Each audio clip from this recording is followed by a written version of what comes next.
نادي القرن الحقيقي، الأكثر شعبية في الخليج، الأكثر حصدا للبطولات، التسعة أكبر ولا السبعة؟ شيكابالا أحسن لعيب في التاريخ، حازم إمام أمهر لعيب جابته الكرة المصرية، أنا مدرسة الفن والهندسة، أنا أكبر قلعة رياضية في مصر. ألقاب، قول أنا عايزك تقول، قول ما يهمكش، ما عنديش مشكلة في ده خالص. أنا عندي مشكلة حاجة بسيطة، بس حاجة بسيطة واحدة والله العظيم. يعني خلينا بس ايه نتكلم بالعقل وخلينا نتكلم بالهدوء. قول يا باشا زي ما تقول، ان شاء الله حتى تقول ان انت احسن من ريال مدريد واحسن من برشلونه واحسن من يوفنتوس واحسن من، براحتك قول. ما اللي عايز يقول يقول. ما اصل الكلام مش بفلوس، الكلام ببلاش. المشكله في اللي بيسمعوا الكلام. عندي شويه ملاحظات بسيطه جدا. انت لما تقول ان انت اكبر قلعه رياضيه في مصر، انا بتكلم بالهدوء تماما والله، عشان ده بس تصريح مستفز شويه. انت لما تقول اكبر قلعه رياضيه في مصر، معلش عرف مبدئيا كده ليه. يعني انت بتديني اللقب الجميل ده او بتقول على نفسك اللقب الجميل ده، قول لي ليه. يعني مثلا زي ما كان سيد عبد الحفيظ قال كده، او الكابتن سيد عبد الحفيظ قال، هل انت مثلا عندك اكتر من فرع؟ يعني عندك النادي بتاعك مثلا ليه اكتر من فرع؟ اللي انا عارفه الحقيقه لمعلوماتي المحدوده، يعني ان انت ما عندكش غير فرع واحد اللي هو في جامعه الدول، اللي هو مسمينه 100 عقبه او منطقه 100 عقبه. تعالى كده بص على الاهلي، عنده الله اكبر الجزيره، مدينه نصر، الشيخ زايد، التجمع. انا بتكلم في القاهره بس كمان يعني، والباقيه تاتي ان شاء الله يعني باذن الله.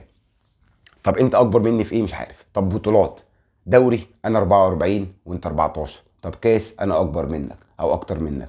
طب دوري ابطال افريقيا انا 12 وانت يا عيني لسه السادسه يا زمالك. طيب السوبر اللي انت لسه واخده مني انا 8 وانت 4. طب ايه كمان؟ مش عارف. طب السوبر المصري انا اكتر منك. طب ايه بجد؟ ايه؟ قول لي اكبر قلعه رياضيه في مصر بناء على ايه؟ طب الشعبيه، تعالى في مصر الاهلي اكتر ولا الزمالك؟ فهمني. طيب في الخليج انت بتقول ان انت اكتر مني في الشعبيه في الخليج. طب انا هسال سؤال والله بسيط جدا، هل انت قصدك المصريين اللي عايشين في الخليج ولا الخلايجه نفسهم؟ طيب المصريين اللي عايشين في الخليج، تعالى كده ودي النادي الاهلي السعوديه، الامارات، البحرين، اي دوله من دول الخليج، وشوف الملعب بيتملي ولا بيتمليش. ده اول ده. انت بتحكم ازاي؟ طب الخلايجه عرفت منين ان هم بيحبوا الزمالك ما بيحبوش الاهلي؟ يعني انت عرفت من، يعني انت مثلا هل انت بعت ناس معاهم كده ورقه وقلم وعد على كل واحد خليج صباح الخير اخوي اهلا ولا زملكاوي؟ ما عملتهاش اكيد. طب قول لي بناء. طب جمهور الصفوه ليه؟ اصل انت بتفهم كوره وانا ما بفهمش، اصل انا لا ملوم وانت جمهور الصفوه ليه؟ يعني فهمني ليه. هل انت مثلا تاني؟ طب انا يا جماعه بدون ذكر اسماء، والله انا عندي زملكاويه كتير جدا من اصحابي ما يعرفوش حاجه في الكوره، والله العظيم ما يعرفوا حاجه في الكوره. تقول ده بيلعب ايه، باك ليفت ولا باك رايت؟ مش هيقول لك. طب انت واخد كام بطوله؟ مش هيعرف. طب هو بيشجع الزمالك ليه؟ ما اعرفش بتاعته.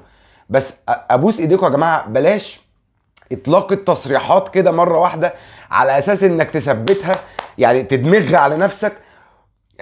حاجه مستفزه جدا يعني. ليه انت بتفهم كوره وانا لا؟ طب ما انا بفهم كوره او انا ادعي ان انا بفهم كوره.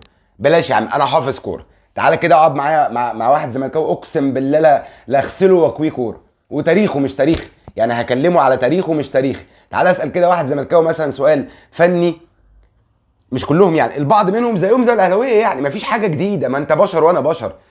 انت ربنا مديك حدود عقليه وانا ربنا مديني حدود عقليه. انا ممكن اكون احسن منك، انت ممكن تكون احسن مني، انت ممكن تكون تفهم اكتر مني، انا ممكن اكون بفهم اكتر منك. انا بتكلم في الكوره طبعا، مش بتكلم في الحياه العامه. فبلاش تستامب او يعني تدمغ او تطبع الصفه عليك وتشيلها مني او العكس. ارجوك ارجوك، لان دي حاجه مستفزه جدا. والمشكله الحاجه المهينه في الموضوع ان الزملكاويه بيصدقوها وبيمشوا وراها. يعني مدرسه الفن والهندسه دي طلعت زمان قبل ما انا اتولد تقريبا ومعرفش ليه، انا يعني مش شايف لها دليل بصراحه. انا شايف فن من نوع تاني ومش شايف هندسه خالص. فيا ترى فن وهندسه ليه؟ يعني عملتوا ايه عشان تبقوا مدرسه الفن والهندسه؟ طيب حتى فريق الاحلام، يعني شوف يا راجل سبحان الله، حتى فريق الاحلام، ودي انا حضرتها وانا صغير، حتى فريق الاحلام اتداس عليهم. اتداس عليهم بماتش الانسحاب 96. الجيل الصغير اللي لسه مش متابع الكلام ده، لسه مستحدثين كوره يعني، ارجعوا اكتبوا كده ماتش حسام وفليكس انسحاب 96 هتلاقيهم اتفرموا، اتداس عليهم. بعدها بسنتين ثلاثه بقى، سنتين 98 لما امل عبد العزيز دخل في سيد عبد الحفيظ في اول 6 دقائق برضه انسحبوا تاني. هو ده جيل الاحلام او فريق الاحلام بتاعهم اللي اتداس عليهم. ايه يا جماعه في ايه؟ قول لي بس انت شايف نفسك ليه؟ انا مش عارف. انا جبت لك بتقول لي اكبر قلعه رياضيه في مصر، طيب جبت لك بالمساحه انا اكتر منك، وبفروع النادي انا اكتر منك، وبالبطولات انا اكتر منك، وبالجماهير في مصر انا اكتر منك. انا ما اعرفش بره ايه. انا والله ما سافرتش كل دوله من الدول دي ومسكت ورقه وقلم وعديت على شعوبها واحد واحد او على افرادها واحد واحد وقلت له انت اهلاوي ولا زملكاوي، فرد عليا فعملت الاحصائيه، فبناء على الاحصائيه جاي اقول لك لا نفهم. انا قلت لك مبروك وباركت لك كذا مره كزملكاوي، لانك حقك فعلا تاخد السوبر مني اللي فات، بس مش حقك الهبد اللي انت بتعمله ده كله، ولا الفرحه اللي انت فرحانها دي كلها. من عشان بس اوضح كلامي، افرح براحتك بس ما تهبطش في تصريحاتك، اعمل اللي انت عايزه بس ما تعديش حدودك، لانك ليه حدود في الاول وفي الاخر.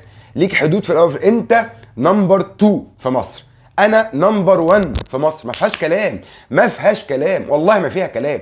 عايز تجيب راسك براسي، اشتغل واتعب وشوف انا بنجح ازاي، وانجح زي ما انا لومت اداره الاهلي ولعيبه الاهلي وجمهور الاهلي، وقلت لهم في فيديوهات قبل كده يا جماعه شوفوا الزمالك ركز ازاي واعملوا زيهم عشان نقدر نرجع تاني على مسار البطولات. انت محتاج تشوفني في 100 سنه فاتت عملت ايه عشان تنجح زيي. انا الاهلي انت مين؟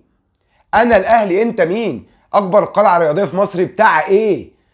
ليه يطلع البعض منهم اصل بقى بص شوف مين بيشجع الزمالك ومين بيشجع الاهلي؟ ده كلام عنصري جدا جدا جدا. وطلع احد مش هجيب اسمه، يعني الناس اللي هي مذيعين من المذيعين الزملكاويه قالها في مره في ماتش من الماتشات، واصل الزمالك بيشجعوا عمرو دياب وبيشجع ايه يا جماعه التفاهه دي؟ انا يعني ايه يا عمرو دياب؟ انا اسف مع كامل احترامي، يعني ايه يا عمرو دياب؟ يعني ايه المشكله؟ محمد احمد بيشجع الاهلي، إيه بني ادم محسوب بصوت، وعمرو دياب محسوب بصوت عادي جدا يعني. طب ما انا كان بيشجعني عبد الحليم حافظ، خلصنا. طب انا يعني ايه يا جماعه التفاهه دي؟ هنقعد نقول انت مين بيشجعه وكان بيشجع؟ ايه المشكله ان في جمهور الزمالك معظمهم والله يعني بينساق ورا الكلام ده، بينساق ورا الكلام ده. اخر حاجه عايز اقولها بس عشان طولت، انا للاسف الشديد اللي الاعلام هو اللي بيجور السوشيال ميديا وامثالي من الناس اللي هم يتكلموا في الموضوع ده للاسف الشديد. فالاعلام الناس اللي بتطلع على التلفزيون هي اول يعني زي ما بيقولوا ايه شراره، لان احنا نتكلم في المواضيع دي ونكبر المواضيع دي. اللي انا مش عايزه من بعض مسؤولي النادي الاهلي اللي هم لا ينساقوا ورا الكلام ده، ما تروحوش وراه يا جماعه، ما تستحلوش وراه، ما تتسحبوش وراه، فككوا نزلوه من على ودانكم. سواء بقى الاستاذ محمد الضماطي او الاستاذ سياده النائب محمد الجرحي، نزلوا الكلام ده انتوا اكبر من كده بكتير. انتوا سياده النائب محمد الجرحي حضرتك بجد اكبر بكتير قوي من انك ترد على مشجع. اسف في اللفظ يعني، ممكن ما يكونش على نفس درجه العلم، نفس درجه المعرفه، نفس درجه الثقافه، نفس درجه الاحترام، نفس درجه اللياقه في الكلام واللباقه في الكلام. نفض له، نزله من على ودانك. مش احنا، مش البيهيفير بتاعنا خالص. احنا طول عمرنا فوق وهم بيبصوا لنا. تاني هقولها لك، احنا طول عمرنا فوق وهم بيبصوا لنا. هتسميها تناكه يا زملكاوي سميها تناكه، انا حق اتنك. انا راجل معايا 12 افريقيا بدور على 13 وكاس عالم الانديه كل سنه و44 دوري. ايه يا باشا انت فين؟ يا نهار اسود، امال لو خدت ربع بطولات الحاجات دي هتعمل فينا ايه؟ هتعمل فينا ايه؟ ربنا يهديكم يا جماعه، الاهلي فوق الجميع. السلام عليكم.